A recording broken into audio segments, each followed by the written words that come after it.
Кабырды тебелөөдөн жана ал жерде ажат өтөөдөн алыс болуу. Укбат ибн Амир радиаллаху анху риваят кылган хадисте Аллахтын элчиси саллаллаху алейхи вассалам айтты: "Лан амши аля джамратин ау сайфин, ау ахсифа на'ли бирижли, ахаббу илайя мин ан амши аля кабри муслим, ва ма убали авастал кубури кадайту хажати, ау васта сук." Мусулмандын кабырынын үстүнөн тебелеп өткөнүмдөн көрө кызыган чоктун үстүнөн же кылычтын мийизинен басканым же болбосо бут кийимимди өз бутум менен тиккеним мен үчүн жакшыраак. Ошондой эле базардын ортосунда ажат өтөгөн менен мүрзөнүн ичинде ажат өтөгөндүн арасында эч кандай айырмачылык жок. Экөө тең бирдей жийиркеничтүү иш деп эсептейм. Ибн Мажа. Хадистен алына турган сабактар. Биринчи, адамдар жаткан көрүстөндө ажат өтөө шариятта арам кылган иштерден.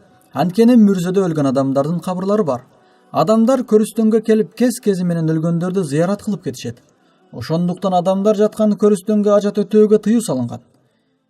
Экинчи, ислам дини тирүүлөрдү да, өлгөндөрдү да урматтайт.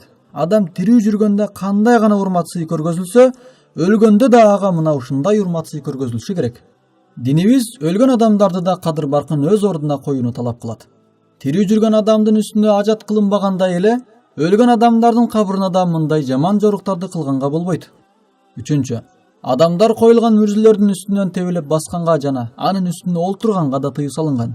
Анткени хадисте мусулмандын кабырынын үстүнөн тебелеп өткөнүмдөн көрө кызыган чоктун үстүнөн же кылычтын мийизинен басканым мен үчүн жакшыраак деп айтылды. Төртүнчү, мына ушундай бардык нерсени бизге ачык баяндап койгону ислам дининин толук дин экендигин дагы бир ирет далилдейт. Адам баласы жашоосунда кандай гана абалга туш болбосун, анын өкүмүн шарияттан алышы керек. Анткени ислам дини Аллах өкүм кылган дин. Кимде ким Аллахтын өкүм буйруктарына моюнсунуп жашаса, анда ал эки дүйнөдө тең бактылуулукка жетет. Аллах Таала бизди бул дүйнөдө да акыретте да бактылуу кылсын. Аллахтын өкүм буйруктарына моюнсунуп жашап, кыяматта бейишке кире турган пенделеринен болууну баарыбызга насип кылсын.